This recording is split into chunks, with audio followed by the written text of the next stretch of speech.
Hello, Stewart Stars, and welcome back to day 3 of reading. Tonight we are going to be reading Chapter 5 of Frindle. Chapter 5, The Report. By lunchtime the next day, Nick had a bad feeling in the pit of his stomach. 7th period was coming. He was going to have to stand up in front of Mrs. Granger's class. The eyes of everyone in the class would be glued to his face. And Mrs. Granger's eyes would be cranked up to maximum punch power. He looked over his notes again and again. The first English dictionary, The Growth of the English Language, William Shakespeare, words from French and German, new words, old words, new inventions, Anglo-Saxon words, Latin and Greek roots, American English. It had all become a big jumble in his mind. And his grand plan from the night before, in the harsh fluorescent light of the school day, it seemed impossible. What is it with the clocks in school? When you're planning to go to the carnival after school, the clocks in every class practically run backward, and the school day lasts for about 3 weeks. But if you have to go to the barber or go shopping for clothes after school, zip, the whole day is over before you can blink. And today, after lunch, periods 5 and 6 went by in 2 ticks. As the 7th period bell rang, Mrs. Granger walked into the classroom, took 4 steps to her desk at the side of the room, flipped open her attendance book, glanced out at the class, and then made 2 little check marks. Then looking up at Nick, she said, "I think we have a little report to begin our class today, Nicholas." 15 seconds into 7th period, and Nick was on stage. This lady plays for keeps, thought Nick. He gulped and grabbed his crumpled note cards and his book bag and walked to the front of the room. He stood next to the giant dictionary on his little table, and Miss Granger walked to the back of the classroom and sat primly on a tall stool next to the bookcases. She was wearing her blue uniform. Taking a deep breath, Nick began. "Well, the first thing I learned is that the first English dictionary." Miss Granger interrupted. "Excuse me, Nicholas, but does your report have a title?" Nick looked blankly at her. "A title? No, I didn't make a title." "Class, please remember to include a title whenever you prepare an oral or written report. Now, please go on, Nicholas." And she smiled and nodded at him. Nick began again. Looking right at Miss Granger, he said, "The dictionary." A couple of kids thought that was funny, but Nick played it straight and just kept talking. "A lot of people think the first English dictionary was put together in the 1700s by a man named Samuel Johnson. He lived in London, England. He was real smart, and he wrote a lot of books, and he wanted all the other smart people to have a good dictionary to use, so he made one. But there were other dictionaries before this. The thing that was the different about the Johnson's dictionary was its size. First of all, he had over 43,000 words in it. The class made a bunch of noise at this big number, ooh and wow, and stuff like that. And Nick lost his concentration. He glanced up at Miss Granger, expecting to see those eyes drilling a hole in him. But they weren't. They were almost friendly, in a teachery kind of way. She shushed the class and said, "Go on, Nicholas, that's a fine beginning." Nick almost smiled, but he saw all the kids staring at him, so he gripped his note cards even tighter and then jumped back in.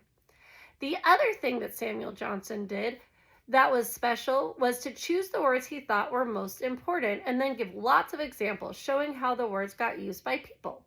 For example, he showed how the word take could be used in 113 different ways. Nick's report went on smoothly for about 12 minutes. Nick was surprised at how easy it was to stand there and talk about this stuff. At the end of the first 5 minutes, Miss Granger had to stop Nick again to say, "Class, it is not good manners to yawn out loud or to put your heads down on your desk when someone is giving an oral report." No one in the class cared one little bit about the report, except Miss Granger. Every time Nick glanced up, she was smiling. And her eyes were not the least bit icy or sharp. She was eating this stuff up, listening and nodding, and every once in a while she would say, "Very good point," or "Yes, that's exactly right." But the next time Nick looked up, he saw Miss Granger sneaking a look at her watch. 18 minutes gone. Maybe his idea was going to work after all. Time for phase 2. Reaching into his book bag, Nick pulled out the red dictionary he had brought from home. The one most of the kids had, the one Miss Granger said they should use. Nick said, "This is a dictionary that I use at home for my vocabulary work. And I opened it up last night to the very front, and right there I found out a lot of things, how the dictionary was made, right in this book.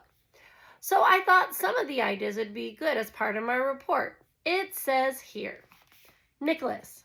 Nick looked up. Miss Granger got off her tall stool, and its wooden legs made a screech on the linoleum.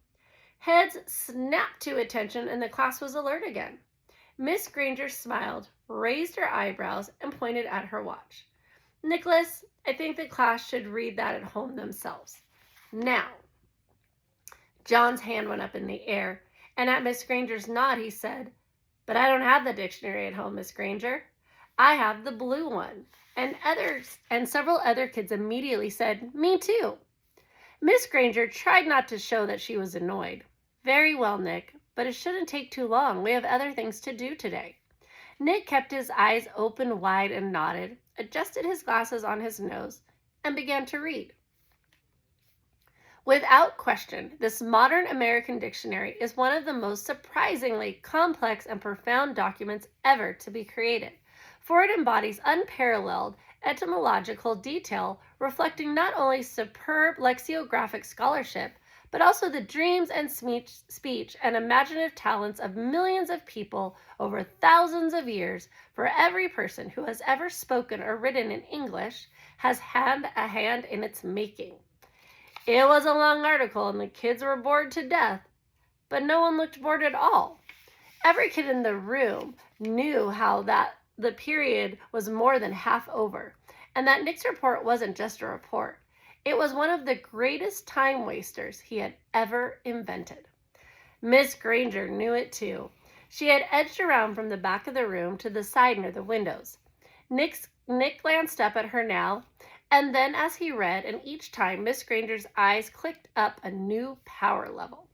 After 8 minutes of Nick's best non-stop reading, her eyes were practically burning holes in the chalkboard behind him. There were only 10 minutes left in 7th period. When he took a breath to start a new paragraph, Miss Granger cut him off. "That is a fine place to stop, Nicholas. Class, let's all give him a round of applause for his report." The applause didn't last long. As Nick took his bag and his notes and sat down, Mrs. Granger's eyes went back to almost normal, and she actually smiled at him. "Although your report was a little long," she paused to let that sink in, "it was quite a good one. And isn't it fascinating that English has more different words than any other language used anywhere in the world?" She pointed at her large dictionary. "That one book contains the definitions of more than 450,000 words. Now, wasn't I right, Nicholas? All of this will mean so much more since you learned about it on your own." Miss Granger was beaming at him. Nick sank lower in his chair. This was worse than writing the report, worse than standing up to give it. He was being treated like a teacher's pet, and he had the feeling she was doing it on purpose. His reputation was in great danger, so he launched another question. He raised his hand, and he didn't even wait for Miss Granger to call on him. "Yeah, but I still don't really get the idea of why words all mean different things. Like, who says that dog means the same thing that goes woof and wags its tail? Who says so?" And Miss Granger took the bait. "Who says dog means dog? You do, Nicholas. You and I and everyone in this class and in this school and in this town and the state and this country. We all agree. If we lived in France, we would all agree that the right word for that hairy four-legged creature, it was a different word, chien. It sounds like chien, but it means dog. it means what dog means to you and me. And in Germany, they say Hund, and so on, all around the globe. But if all of us in this room decided to call that creature something else, and if everyone else did too, then it would be called, and one day it would, well, be written in the dictionary that way. We decide what goes in that book. And she pointed at the giant dictionary, and she looked back at Nick and smiled again. Then Miss Granger went on. But of course, that dictionary is worked on by hundreds of very smart people for many years. So as far as we are concerned, the dictionary is the law.